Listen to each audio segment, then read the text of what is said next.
It's a brand new day with Mo and News. It's time to have your say. She's got the scoop, the stories, all the latest trends. Mo's got the news, let's hear it. My dear friends, from politics to showbiz, no story's too small. Mo covers it all. She's got the inside call, her voice so smooth, like honey in the summer sun. With Mo on the mic, you know the news is always fun. Mornings with Mo, the best newsy news in the world. With her style so classic and her stories unfurled, from morning till night, she's got us in the know. Turn on your radio, let Mo's newsy news flow.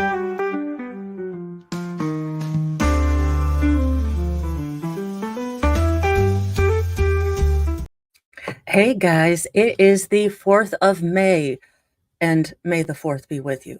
No, wait, it's not May, it's June.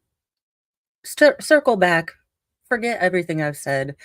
Lord knows I have no concept of time half the time.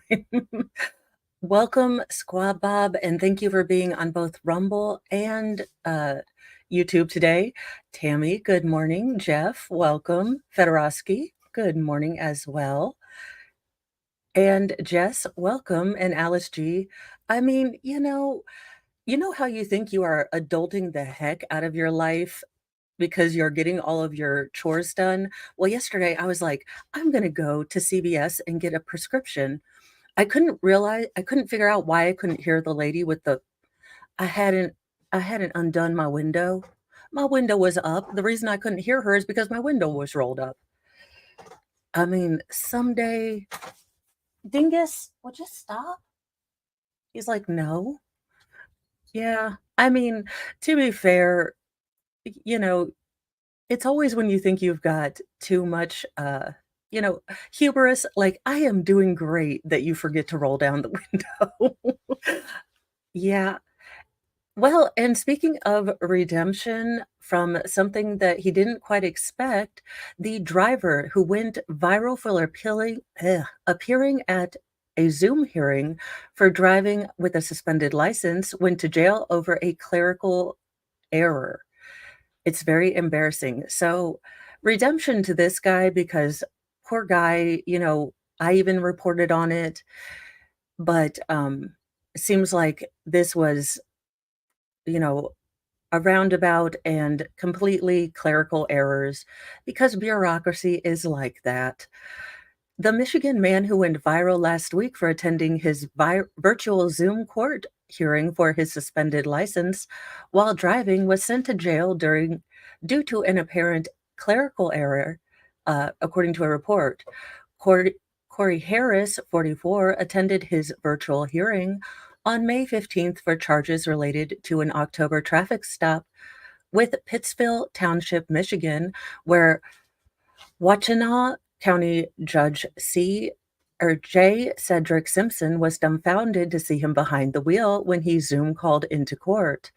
In the clip, the judge grilled Harris and his public defender, asking them if he was driving while appearing in court for his suspended driver's license.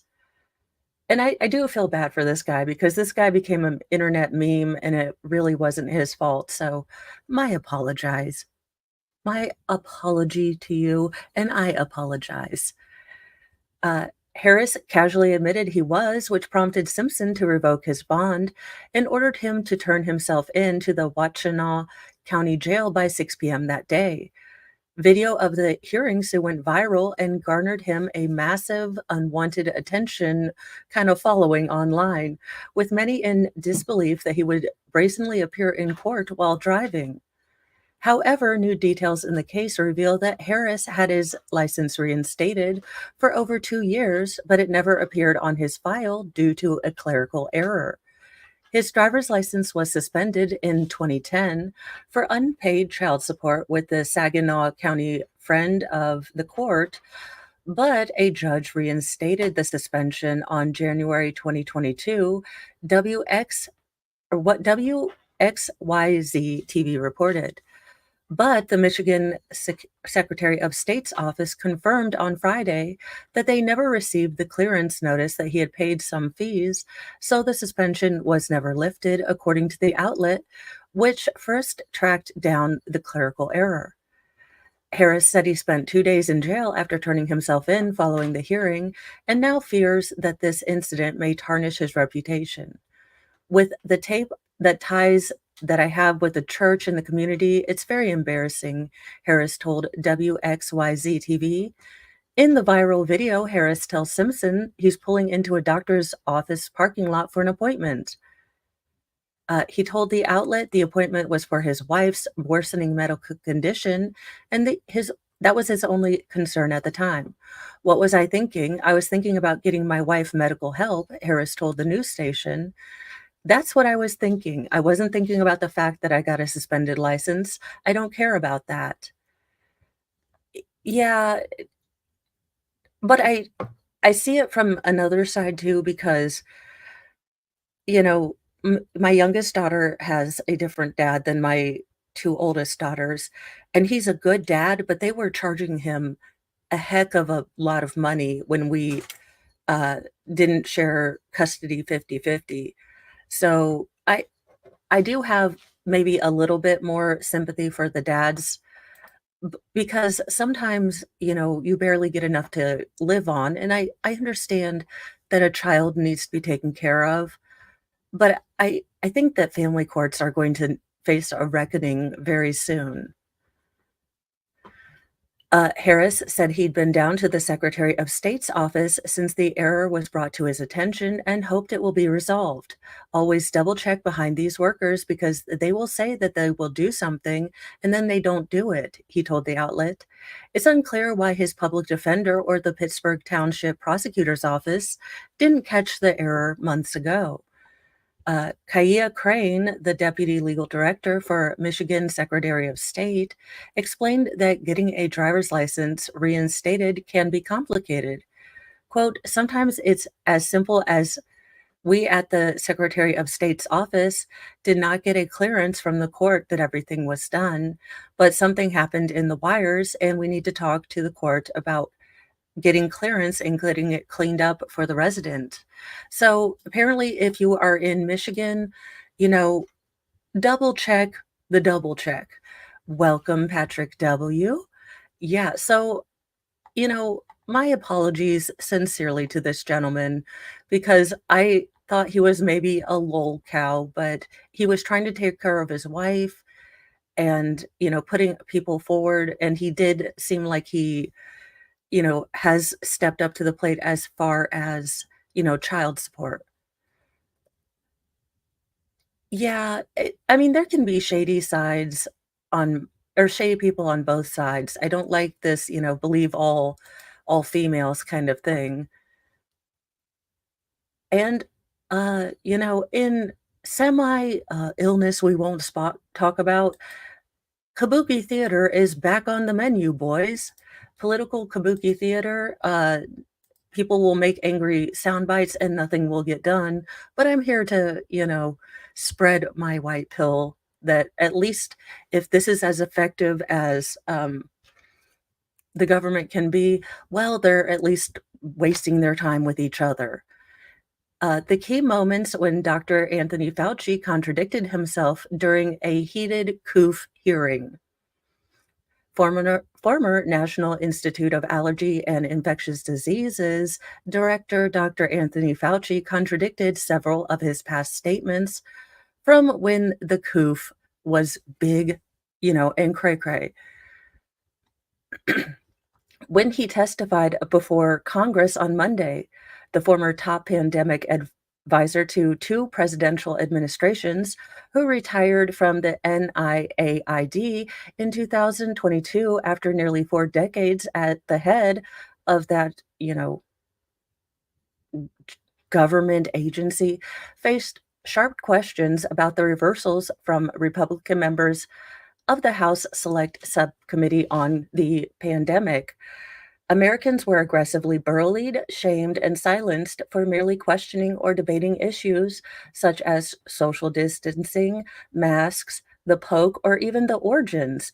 Chairman Brad Winstrup of Ohio said in his opening remarks to Fauci, 83. Now, I mean, I love that we're finally putting some, you know, thing up there, but let's be very real. Do these Senate things do anything but keep me from watching or keeping me watching C-SPAN? I mean, no, probably not. But everyone will walk away feeling like they gave them a good talking to. Dinguses. You took the position that you presented, quote unquote, the science, and your words came across as final and infallible in manners and matters that were pertaining to the, illness, the chairman added, before he and other Republican panel members recounted those statements. Ooh, this is not a good face. Is this a Photoshop? That is a face that only a mother could love. Yipes. Anybody who's looking at this carefully realizes there's a distinct anti-science flavor to this, Dr. Fauci said in November 28th, 2021 interview on CBS News Face the Nations. Nation. So if they get up and criticize science, nobody's going to know what they are talking about. But if they get up and really aim their, questions at Tony Fauci, well, people could realize there's a person there. There's a face, there's a voice you can recognize. You see him on TV. It's so easy to criticize, but you're really criticizing science because I represent science, and that's dangerous. Yes, we all remember you are the science. So I'm not going to cover a whole lot of this. As you can see, Marjorie Taylor Greene, does some stuff. The sad thing is, in my opinion, and this is just my opinion, nothing's going to happen because all they want is like some red meat for the base on both sides. And anymore, I don't see it being something that Congress can do, which is why when I become president, I'm replacing Congress with puppies and the House of Representatives with cats. Kittens, I think we will do a great job for America. So if you would like to look at that, that is definitely something that is big. I didn't go deeply into the whole, conspiracy, but I will say Dr. Anthony Fauci is a not doggo lover. And, you know, why is it sad that we would get more upset about, puppies being hurt? Which, to be fair, after I saw the puppy things they did, yipes. But any hoozle, that is going on. I don't see anything coming from it, but I could be pleasantly surprised. Uh, you know, maybe I do want jury duty. Quote, some stuff that happens in mob movies. Judge, prosecutor, and defense astonished after a juror was given $120,000 in a bag of cash and promised more to acquit pandemic fraud defendants. I mean, there we go. Thank you, Mona. I am not going to attempt your last name because I stink at that. Really, I do. But thank you so much for your super chat. I mean, I'm okay to be a juror now if we're going to get paid a whole bag full of money with like a little dollar sign on the side. A juror in a sprawling multi defendant and massive federal conspiracy and wire fraud case was sent home after telling the judge they were offered a six-figure bribe in exchange for voting to acquit. The juror told U.S. District Judge Nancy Brassel that they had received an unwanted $120,000 in cash as a down payment for would-be services rendered with a promise of more to come. Quote, this is completely beyond the pale, Assistant U.S. Attorney Joseph Thompson told the judge on Monday morning, according to a courtroom report by the Minneapolis Star-Tribune. This is outrageous behavior. This stuff happens in mob movies. And welcome, Christine. I hope you're having a good day. I mean, why is it we don't get to see the court things with all of that money? Because holy goodness.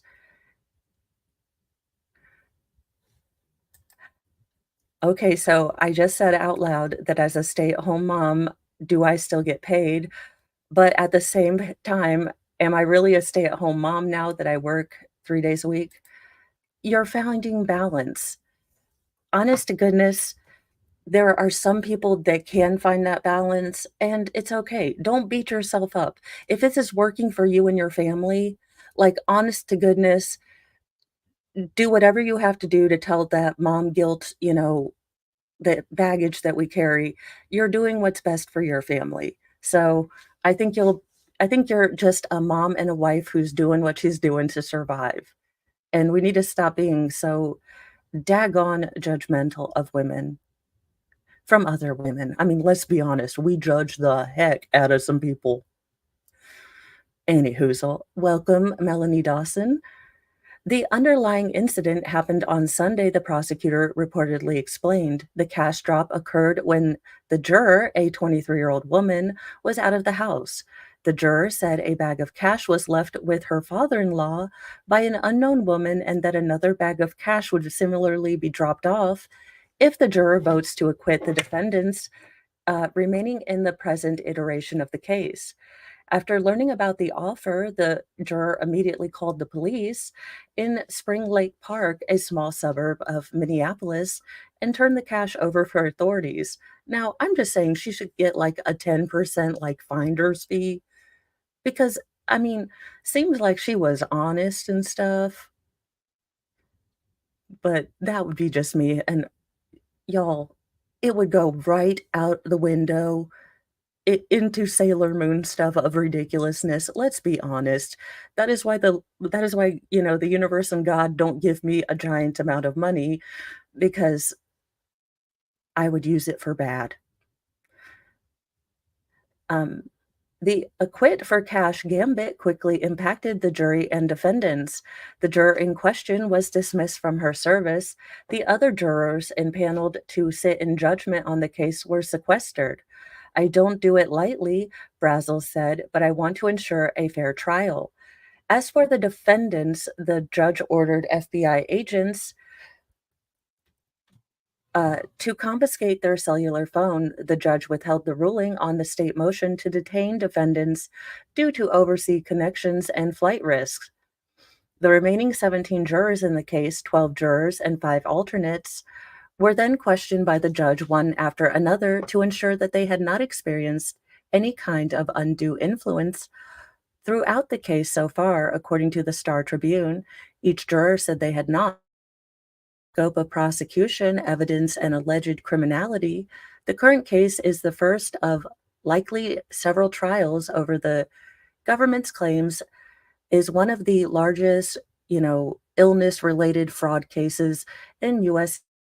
A total of 70 defendants stand accused of federal program bribery, wire fraud, conspiracy, money laundering, false statement on documents, and other charges related to a $250 million effort to bilk the national public under auspices of a charity that provided nutritious meals to low income children. Just the grossness. All right, all righty. I mean, it's sad, but it shouldn't just be another normal day. And if you're gonna lie about giving, kids that can't afford food just to enrich yourself, Snake Island, and we will film you like the Hunger Games, allegedly in Minecraft. Mo's, losing compassion for the criminals here, like the rest of us. Good morning, John. The sequestration order comes late in the proceedings. Now, prosecutors do allege that only nominal amounts of money made their way to those in need, while various corporate entities siphoned funds that were largely spent on, you guessed it, luxury cars, gold jewelry, and lakefront property.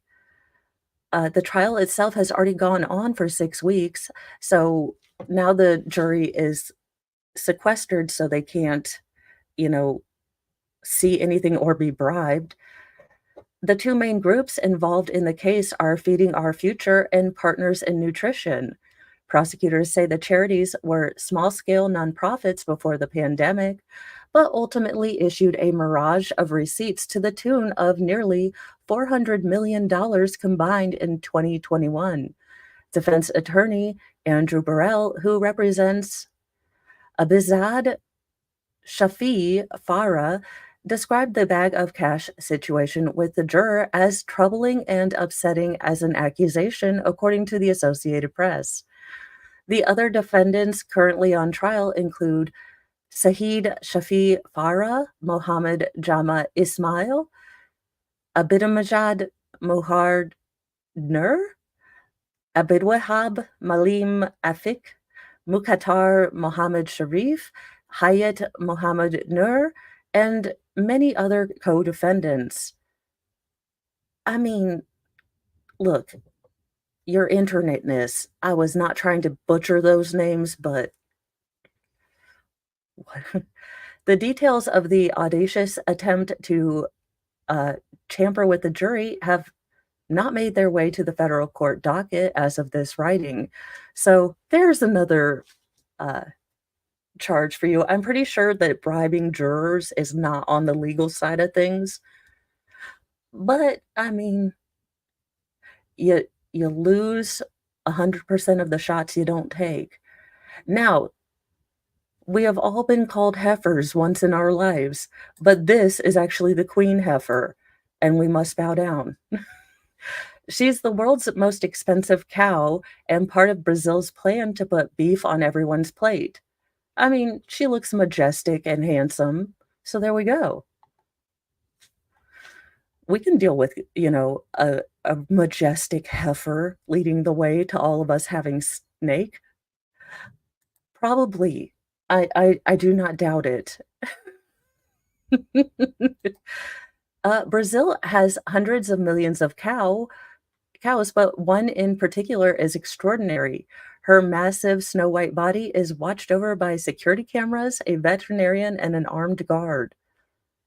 Is this how we make prime rib? I'm just asking for a friend.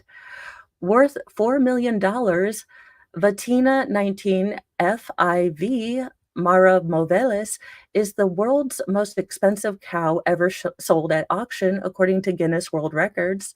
That's 3 times more than the last record holder's price. And at 1,100 kilograms, or more than 2,400 pounds, she's at least twice as heavy as the average adult of her breed. Along a highway through Brazil's heartland, Vitana's 19's owner have put up 2 billboards praising her grandeur and beckoning ranchers, curious locals, and busloads of veterinary students to make pilgrimages to see the super cow. I mean, could we call her Queen Thunder Cow? Because I'm here for it. Climate scientists agree that people need to consume less beef. Okay, try it. Make vegetables taste like steak and we wouldn't have a problem. You make kale taste like bacon, I am there with bells on. All right, scientists, work on that. The largest agricultural source of greenhouse gases and a driver of Amazon deforestation, but the cattle industry is a major source of Brazilian economic development, and the government is striving to conquer new export markets. The world's top beef exporter wants everyone everywhere to eat its beef. The embodiment of Brazil's cattle ambitions is, well, this cow, the product of years of efforts to make meteor cows. The, the country's prize winners are sold at high stake auctions, so high that wealthy ranchers share ownership. They can extract the eggs and male bits of other champions to create embryos and implant them into surrogate cow. Okay, y'all, I did not know that this was a thing. I did not know that they had basically IVF and surrogates for cows. But okay. I mean, you probably don't want Vitana to have to raise 173,000 children. But this just sounds like, okay, the 12-year-old part of me is like, oh my God, do they have a video of all of this? And then the older part of me is like, I don't think I want to see any of this. But then the 12-year-old's like, It's gonna be so weird. Yeah. We are not unaliving elite cattle, we are breeding them, and at the end of the line, we are going to feed the whole world, one of her owners, Nia Perea, said after arriving by helicopter at his farm in Minas Gerais state. I think Valentina or Vientana will provide that. The cow's eye-popping price stems from how quickly she put on vast amounts of muscle, from her fertility, and crucially, how often she has passed those characteristics on to her offspring, said Lorraine Martins, a veterinarian who is Prepara's daughter and right hand. Feeders also value posture, hoof solidity, docility, maternal ability, and beauty. Wait a minute, can I get paid for my wonderful genetics? Oh, dear lord, that's what we need, an army of Moes just just out there. Oh my gosh. Those eager to level up their livestock's genetics pay about $250,000 for an opportunity to collect some of her egg cells. She's the closest to perfection that has been attained so far. That's it. I want to be reincarnated as the super cow.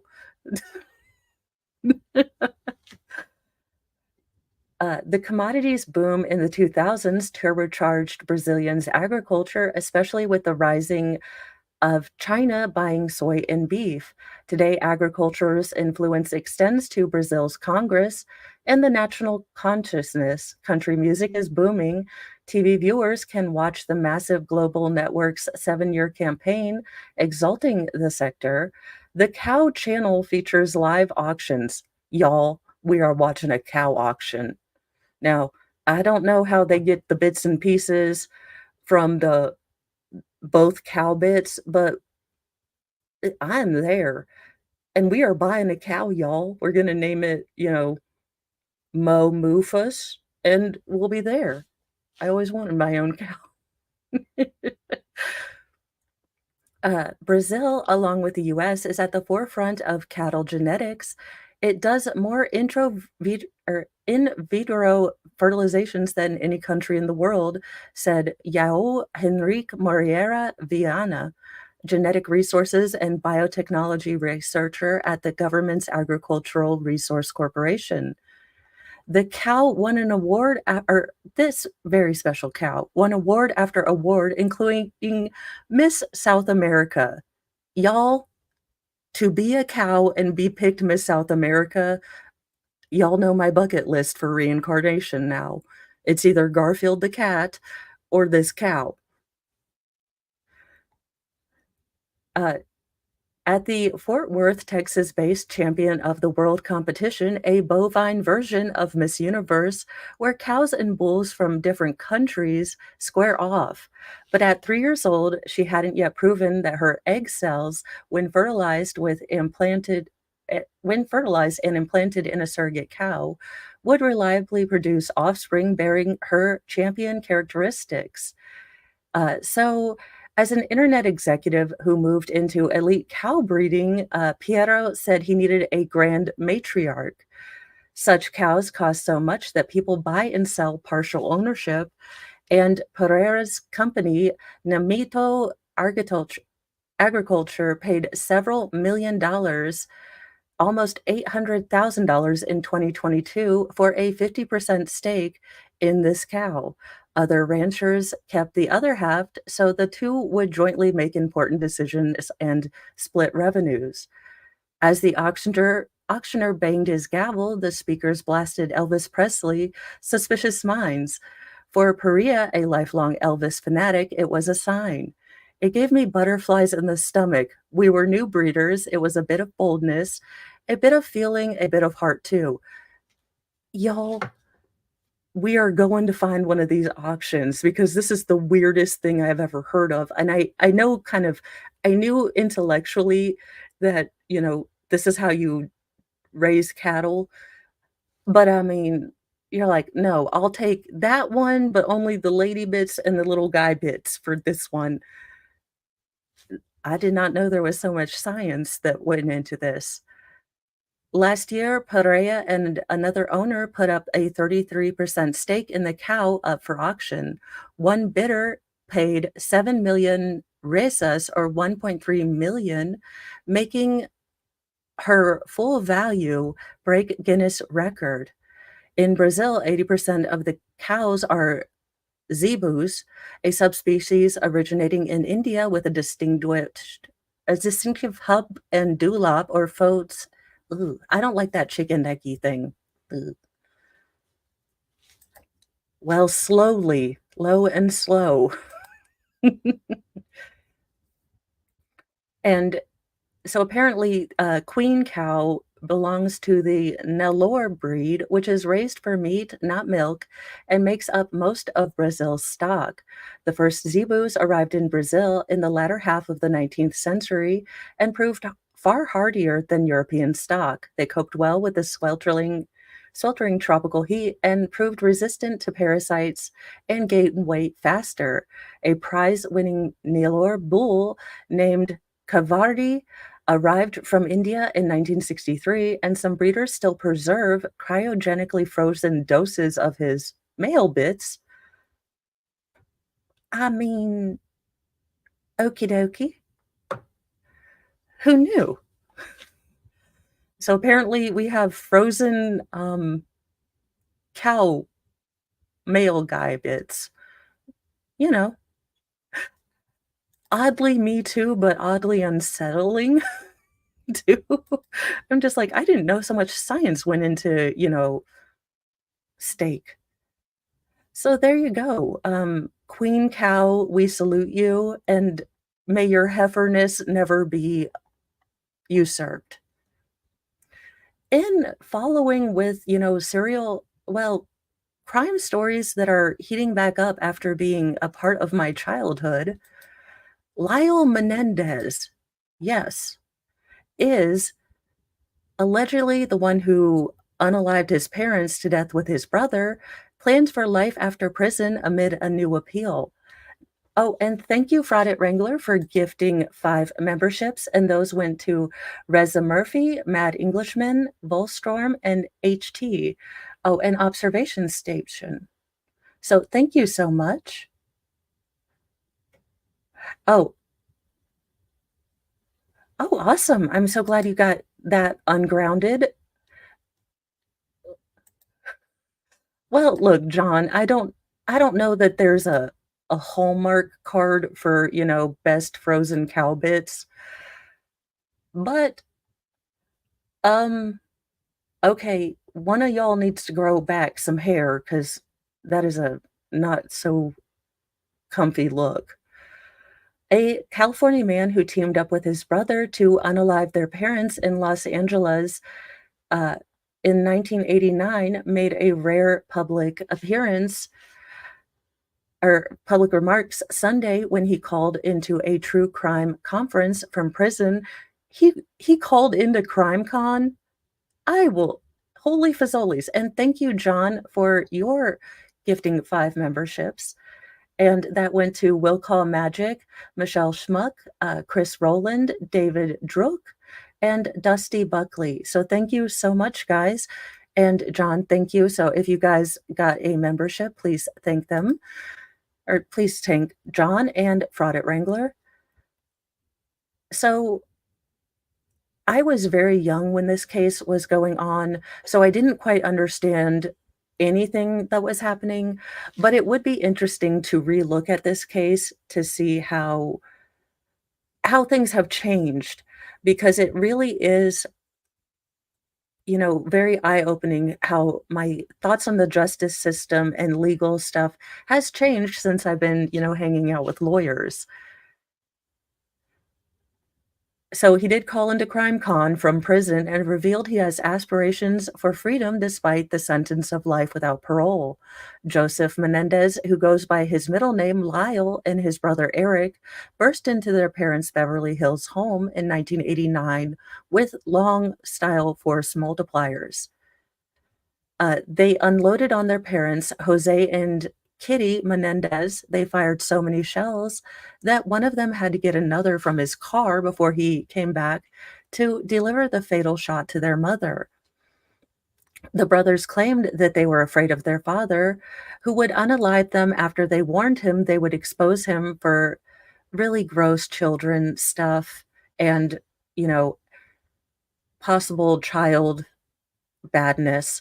They were both convicted and ordered to serve life in prison without the possibility of parole, but now they're seeking a reduced sentence under a new California law. The elder Menendez brother called in and said he's been studying for a master's degree and working on how he might reintegrate with society during an interview with his lawyer Mark Garagos at CrimeCon 2024 in Nashville. Again, possibly grow some hair, guy, because look, you look about like when Mo told Mr. Mo to shave his head bald. It was not a good look. More than 2 dozen family members have signed a letter that will ask a judge to resentence them, Menendez said.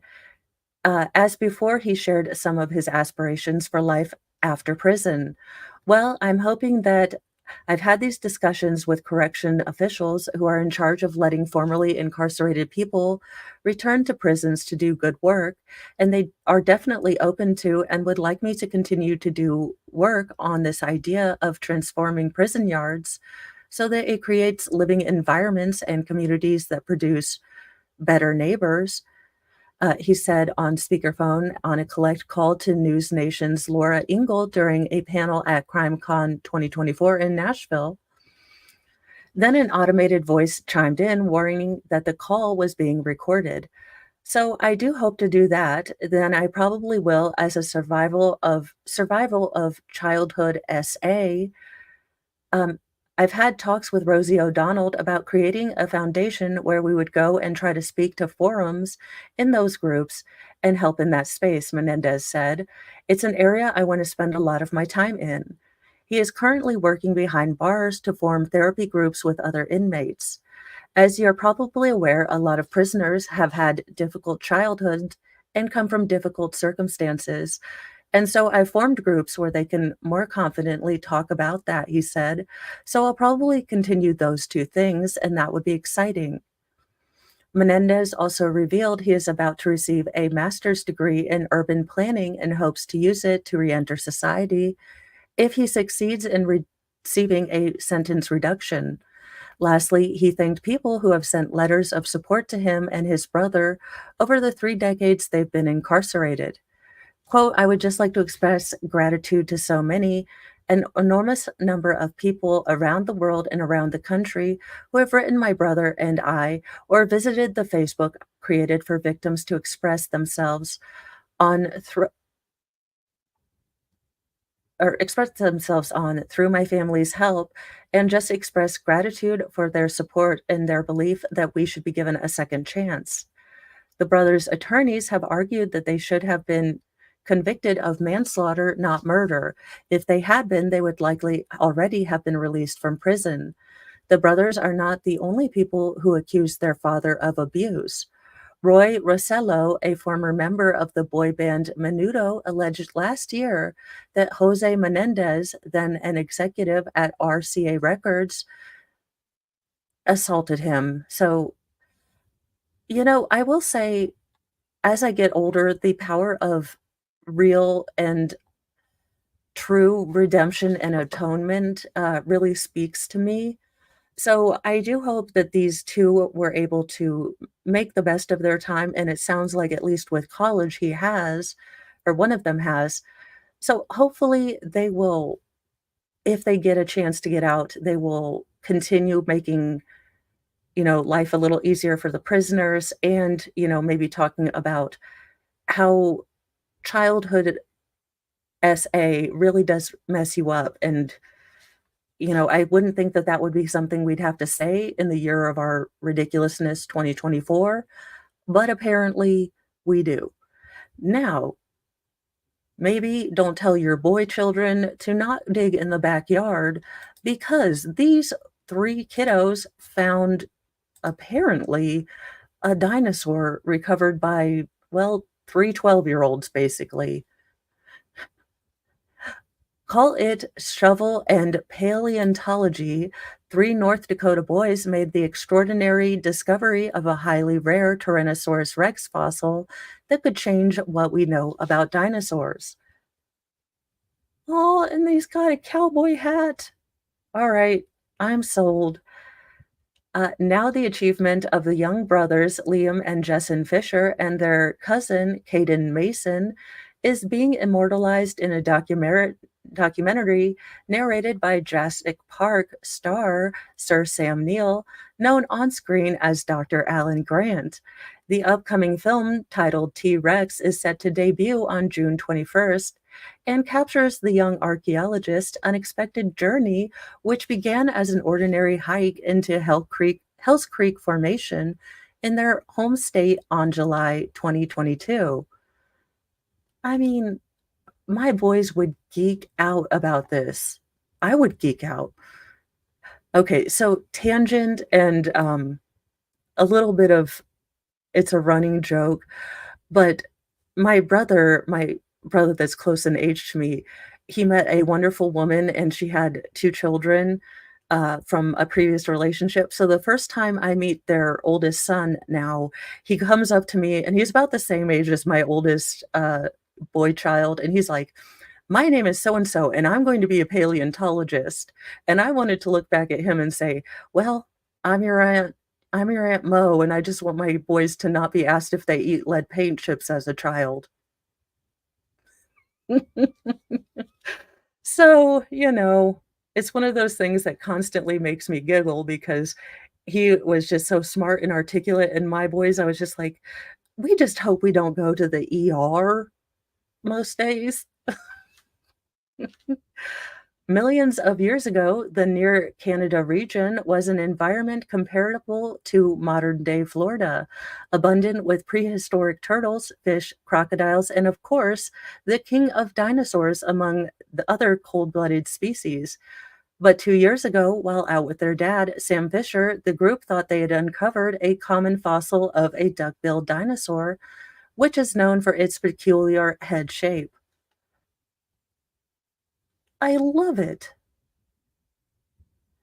I went up to a ledge with my dad, and then he and I spotted the bones, Liam, 9 years old, told the Post. We called for Jessen and Caden, and Jessen said, "That's a dinosaur." Jessen, who dreams of being a paleontologist and dressed as one for Halloween, played a pivotal role in the discovery's unraveling. For years, he'd been out on several expeditions trying to find dino bones, but had never succeeded until that day. I love it. I mean, these kiddos are awesome.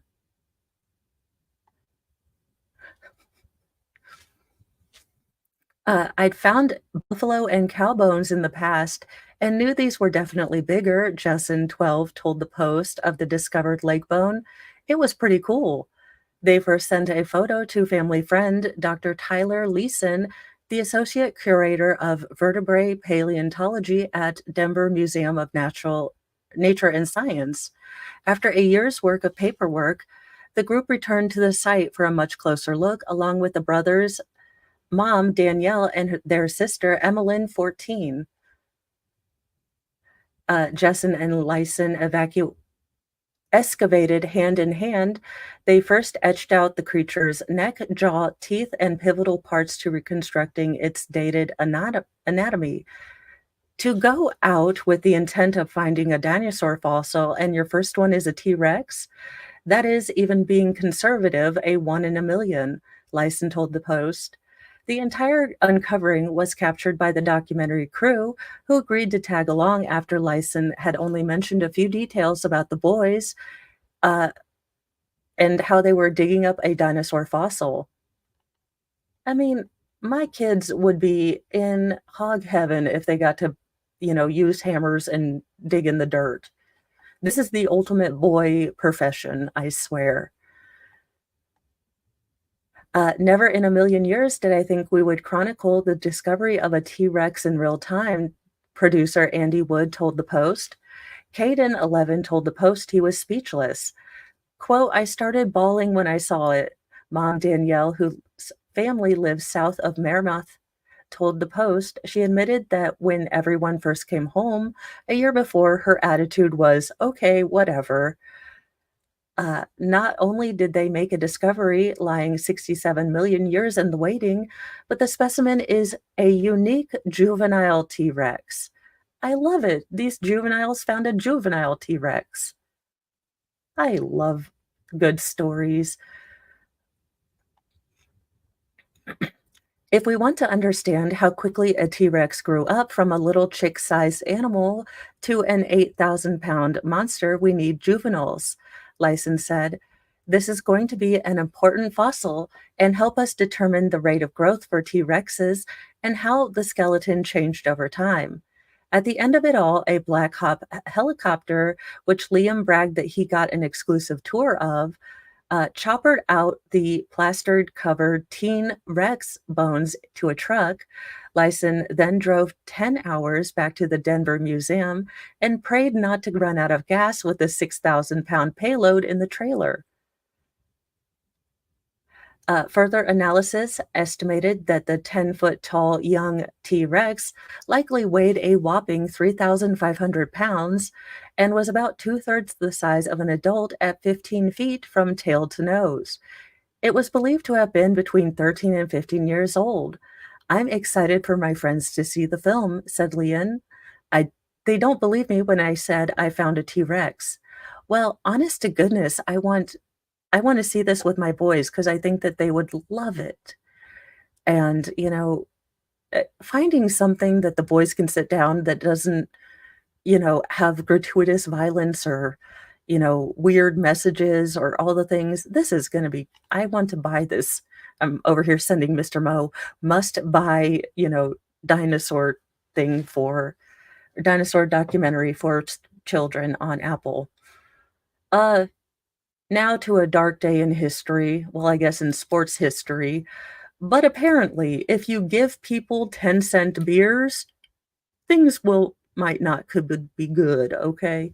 And thank you, Squab Bob, for gifting one membership, and that went to Wicked Wookie. So give Squab Bob a thanks, Wicked Wookie. And I am going to start working on a little sounder to do stuff, but y'all know me and technology. We're like, eh. Powder kegs 50 years ago, 10-cent beers, helped turn Cleveland baseball game into a bloody riot. Well, I mean, who would have thought letting people drink endless amounts of beer with a game that takes 85,000 years to play would be a bad idea? Beer flowed and a little blood and bruises followed. There was some baseball played in between. On a warm spring night along Lake Erie 5 decades ago, a well-intentioned promotion meant to attract fans for the perpetually lousy Cleveland Indians turned ugly and triggered a booze-fueled riot, now known as one of the most notorious events in American sport history. On Tuesday, 10-cent beer night turns 50. Cheers and burp. A game that began with a handful of fans tipsy on cheap beer running across the outfield grass, some of them naked, collapsed into chaos. I mean, you didn't have to be Nancy Drew or the Hardy Boys to think that this was going to happen. During a scary ninth inning, Texas manager Billy Martin, never one to back down from a fight, turned to his players in the dugout and told them to grab bats before leading a charge onto the municipal stadium field and into mayhem. I mean, now you want to sell me combat baseball? I will watch the heck out of combat baseball. But I don't know that we'd get a lot of, hits. Well, at least home runs. Let's see here. Looking back to June 4th, 1974, it's hard to imagine anyone thought it would be a good idea to sell beers for just a dime. But it was a different world then, maybe not innocent, but certainly naive. By the time that the Rangers escaped their clubhouse with a win via forfeit after surviving hundreds of fans storming on the field as the Indians were rallying. It became apparent that this was a big mistake.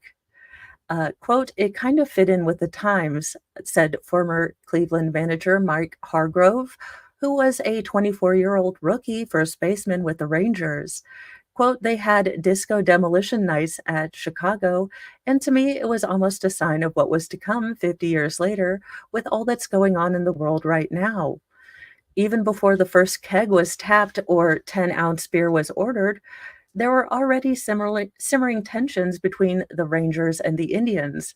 1 week earlier, the teams had brawled in Texas where Ranger fans pelted Indians players with debris. After the skirmish, Martin lit a proverbial match when he asked if he feared retribution on the upcoming trip to Cleveland. Quote, "They don't have enough fans to worry about." Yipes. Well, I mean, you're going to someone else's home territory and you just basically were like, "I double dog dare you." So, the comment didn't sit well back in Cleveland, where civic pride runs deeper than the Cuyahoga River, and passionate fans aren't averse to quaffling a brew or two while watching their pro sports teams. In the week leading up to the 10-cent beer night, local radio host Pete Franklin fanned the flames by vowing revenge against the Rangers. Martin was booed when he presented the lineup card. Hargrove sensed trouble long before being pelted with dozens of hot dogs thrown from the stand.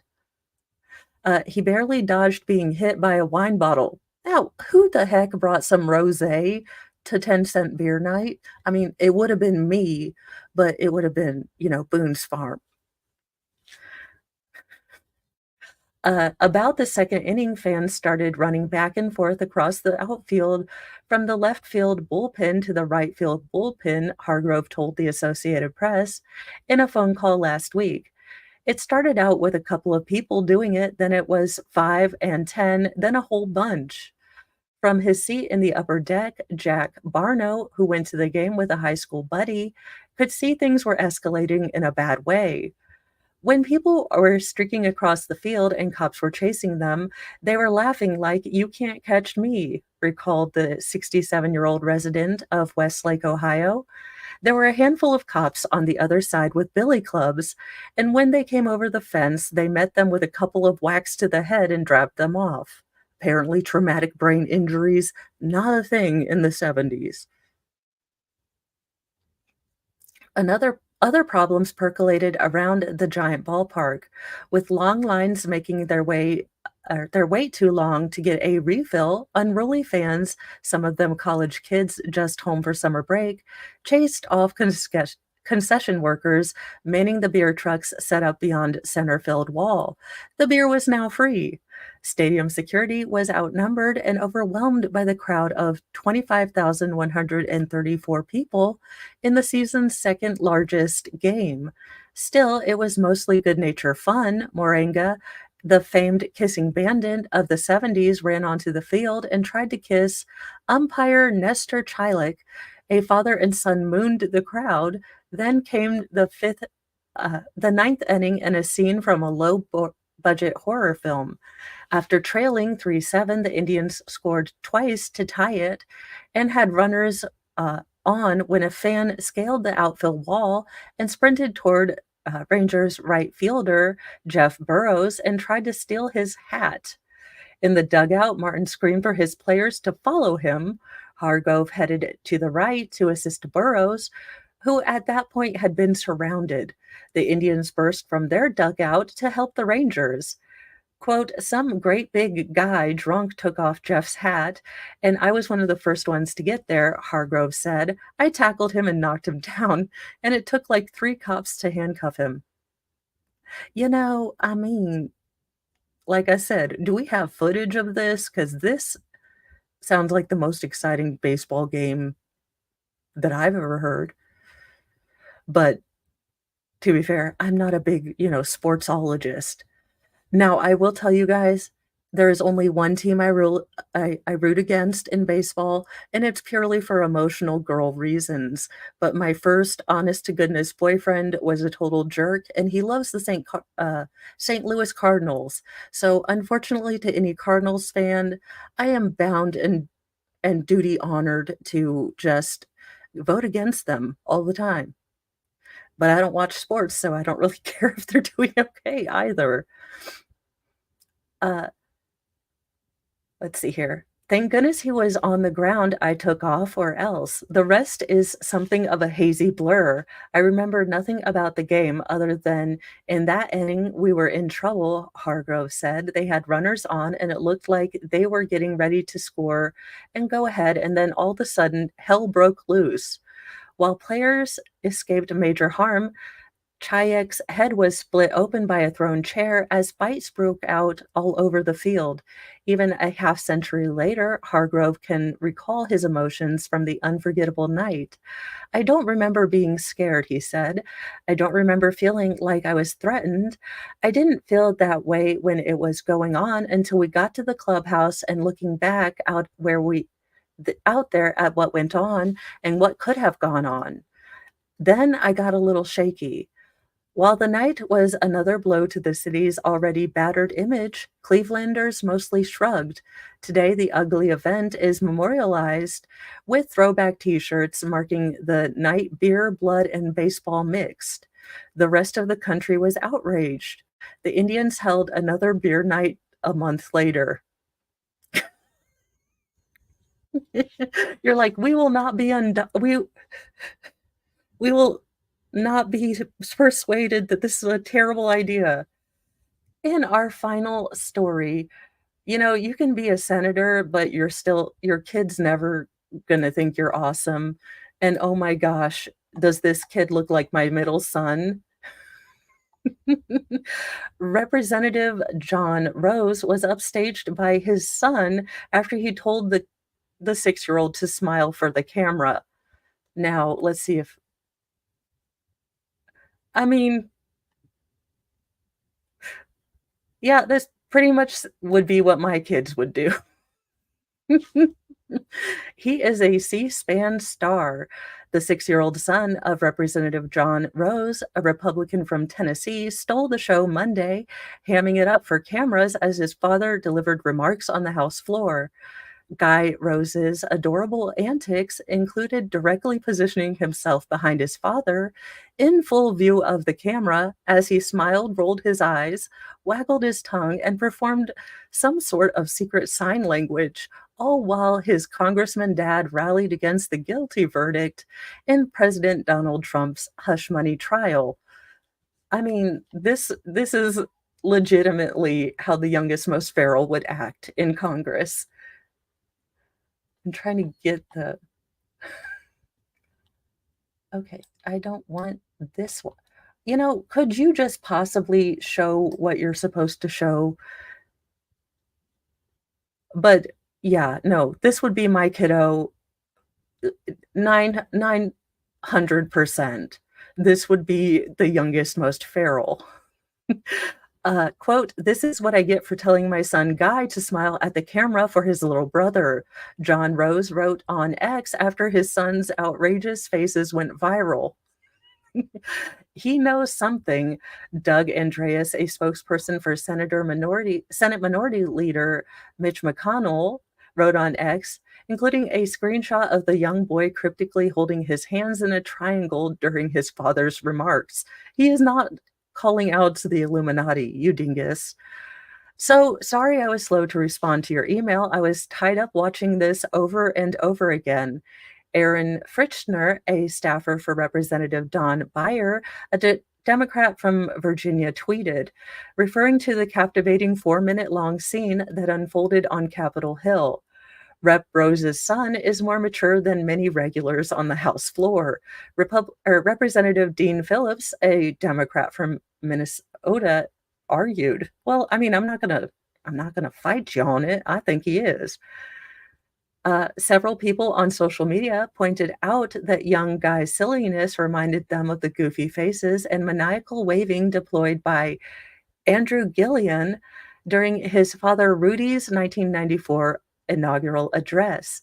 Big Andrew Giuliani, oh, Giuliani, not Gilly, Giuliani, in 1994, Vibe's National Review senior writer Dan McLaughlin wrote on X, "Guy who recently graduated from kindergarten will be shadowing his dad on Capitol Hill all week," according to the Associated Press.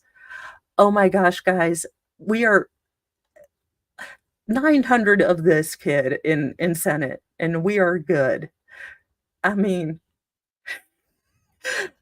God love him, because you know my kid would be doing the exact same thing. And as always,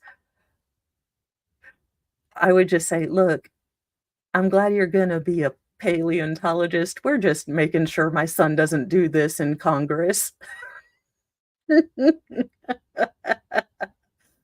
Anywho, I think I'm going to actually react to this if I can find the 4-minute video because holy fazolies.